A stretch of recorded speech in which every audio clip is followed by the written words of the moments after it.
اپنے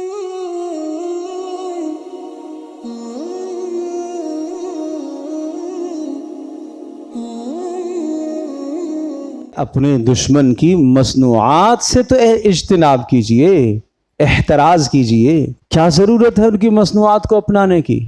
اور تیسری درخواست یہ ہے کہ یہود کی وضاقتہ سے تو اپنے آپ کو بچائیے، اپنے پیارے نبی صلی اللہ تعالی وسلم کی سنتوں کو سینے سے لگائیے، اپنے پیارے نبی صلی اللہ تعالی وسلم کی تہذیب و ثقافت کو سینے سے لگائیے۔ مت بات کیجئے کہ رسول اللہ صلی اللہ وہ عرب کلچر ہے، یہ ہمارا کلچر ہے۔ ارے کوئی کلچر ہو، محمد رسول اللہ صلی اللہ علیہ وسلم نے جو ادا اپنائی ہے، اللہ کی قسم اس ادا میں ہمارے لیے خیر ہے، اس ادا میں ہمارے لیے خیر ہے۔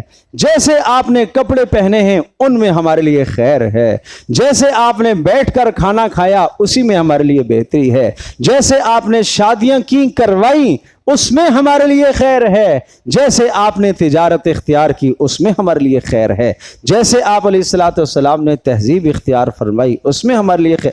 اور سنیے، پیارے نبی صلی اللہ تعالی علیہ وسلم نے تو صاف صاف فرمایا، خالف الیہود والنصارى، یہود و نصارہ کی مخالفت کیجئے، یہود و نصارہ کی مخالفت کیجئے، ان کی ہاں میں ہاں مت ملائیے، ان کے رنگ میں مت رنگیے اپنے آپ کو، میرے رنگ میں رنگ جاؤ، میری سنت پر آ جاؤ۔ جس نے میری سنت کو محبوب بنایا اس نے مجھے محبوب بنایا، اور جس نے مجھے محبوب بنایا وہ جنت میں میرے ساتھ ہوگا۔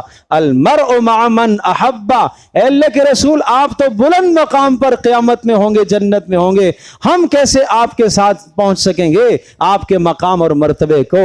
آپ نے فرمایا غم نہیں کرو، المرء مع من احب، آدمی اسی کے ساتھ ہوگا جس سے محبت کرے گا۔ صحابہ کہتے ہیں ہمیں اس بات سے جو خوشی ہوئی، زندگی میں اتنی خوشی نہیں ہوئی، اس لیے کہ ہماری سب سے زیادہ محبت کس سے ہے؟